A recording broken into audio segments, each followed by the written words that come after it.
طارق بن زیاد کسی تعارف کا محتاج نہیں۔ اسلامی تاریخ میں اندلس کی فتح کے مرکزی کردار طارق بن زیاد کی شخصیت پر اسرار پہلوؤں سے بھرپور ہے۔ ان کی ذاتی زندگی سے متعلق بہت سی کہانیاں اور داستانیں موجود ہیں۔ طارق بن زیاد کی شخصیت کے ساتھ ابتدائی طور پر جو کارنامہ مرتبط ہوا وہ عربوں کا یورپ میں داخلے کا خواب پورا ہونا ہے۔ مسلمانوں نے 8ویں صدی عیسوی کے اوائل سے 15ویں صدی عیسوی تک تقریباً 800 برس وہاں پر اپنی حکمرانی کا سکہ چلایا۔ طارق بن زیاد کو اموی خلیفہ ولید بن عبد الملک کے دور میں مراکش میں موسیٰ بن نصیر کی فوج کے ایک کمانڈر کے طور پر جانا گیا۔ اپنی قائدانہ صلاحیتوں کے سبب وہ جلد ہی نظروں میں آ گئے اور انہیں طنجہ شہر کا گورنر بنا دیا گیا۔ البتہ طارق بن زیاد کی شہرت کا بنیادی سبب اندلس اور اس کی فتح سے قبل نگرانی کی کارروائیاں ہیں۔ ان کے نام سے موسوم جبل طارق آج بھی تاریخ کے اس عظیم سپہ سالار کی گواہی دیتا ہے۔ طارق بن زیاد 55 ہجری میں الجزائر کے مغربی صوبے بحران میں پیدا ہوئے۔ زندگی کی 45 بہاریں دیکھنے کے بعد 101 ہجری میں وفات پا گئے۔ طارق بن زیاد طویل قد و قامت کے مالک تھے۔ ان کی نسل سے متعلق مختلف روایتیں پائی جاتی ہیں۔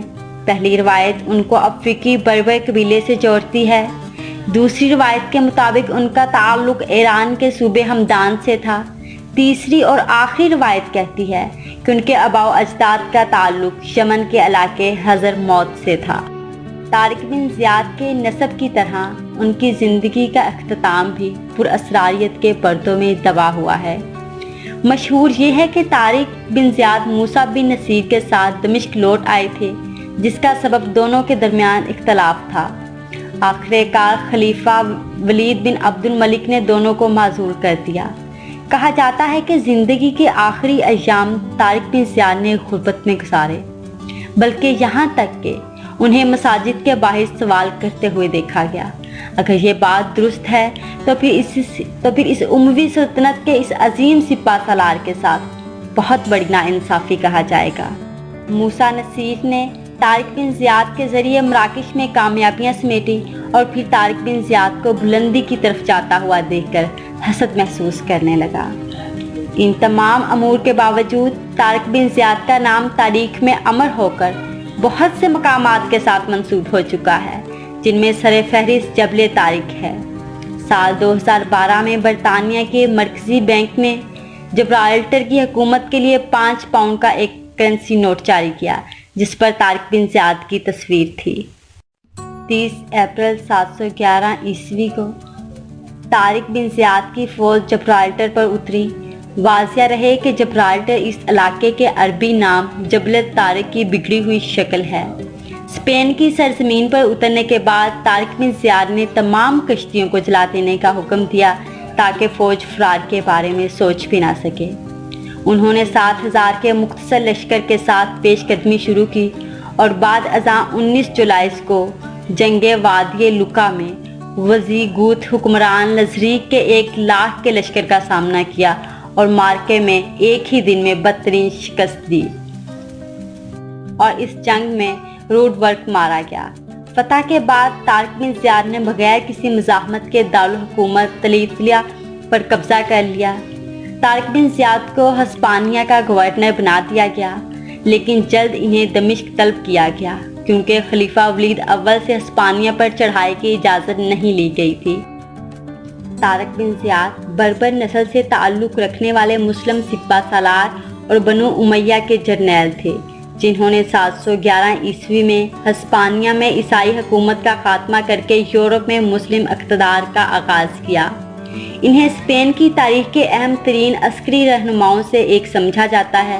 شروع میں وہ اموی صوبے کے گورنر موسیٰ بن نصیر کے نائب تھے، جنہوں نے ہسپانیہ میں وزیگوت بادشاہ کے مظالم سے تنگ عوام کے مطالبے پر طارق بن زیاد کو ہسپانیہ پر چڑھائی کا حکم دیا۔ طارق بن زیاد نے مختصر فوج کے ساتھ یورپ کے عظیم علاقے اسپین کو فتح کر لیا اور یہاں دین اسلام کا علم بلند کیا۔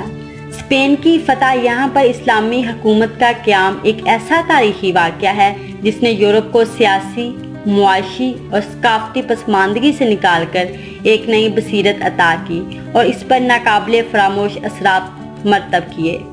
طارق بن زیاد کی تعلیم و تربیت موسیٰ بن نصیر کے زیر نگرانی ہوئی تھی، جو ایک ماہر حرب اور عظیم سپہ سالار تھے۔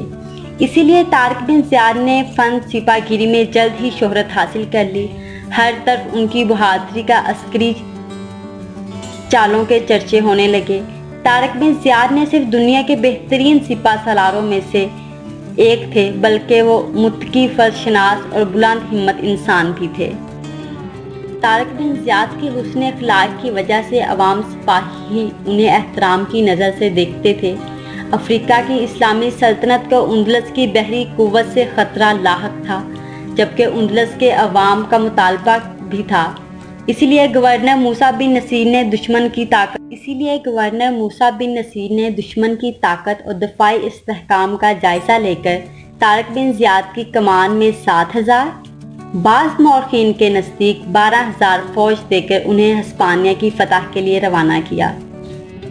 30 اپریل 711 عیسوی کو اسلامی لشکر ہسپانیہ کے ساحل پر اترا اور ایک پہاڑ کے نزدیک اپنے قدم جما لیے، جو بعد میں طارق بن زیاد کے نام سے جبل طارق کہلایا۔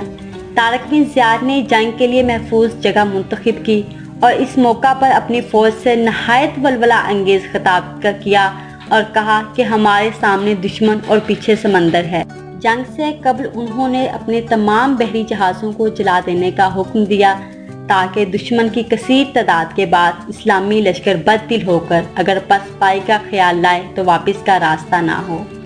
اسی صورتحال میں اسلامی فوج کے پاس صرف ایک ہی راستہ باقی تھا کہ یا تو دشمن کو شکست دیں یا اپنی جان جانے آفرین کے سپرد کر دیں۔ یہ ایک ایسی زبردست جنگی چال تھی کہ جس نے اپنی اہمیت کی داد آنے والے عظیم سپہ سالاروں سے بھی پائی۔ 7,000 کے مختصر اسلامی لشکر نے پیش قدمی کی اور عیسائی حاکم کے 1,00,000 کے لشکر کا سامنا کیا۔ آخر کار دشمن فوج کو شکست ہوئی اور شہنشاہ راڈبرگ مارا گیا۔ بعض روایتوں کے مطابق وہ بھاگ نکلا تھا، جس کے انجام کا پتہ نہ چل سکا۔ اس اعتبار سے یہ جنگ فیصلہ کن تھی کہ اس کے بعد ہسپانوی فوج کبھی ایک ساتھ ہو کر نہ لڑ سکی۔ فتح کے بعد طارق بن زیاد نے بغیر کسی مزاحمت کے دارالحکومت تلیطلا پر قبضہ کر لیا۔ طارق بن زیاد کو ہسپانیہ کا گورنر بنا دیا گیا۔ طارق بن زیاد کی کامیابی کی خبر سن کر موسیٰ بن نصیر نے حکومت اپنے بیٹے عبداللہ کے سپرد کر دی اور خود طارق بن زیاد سے آ ملے۔ دونوں نے مل کر مزید کئی علاقے فتح کیے۔ اس دوران خلیفہ ولید بن عبد الملک نے اپنے قاصد بھیج کر دونوں کو دمشق بلوایا اور یوں طارق بن زیاد کی عسکری زندگی کا اختتام ہوا، جبکہ اسلامی دنیا کے اس عظیم فاتح نے 720 عیسوی میں وفات پائی۔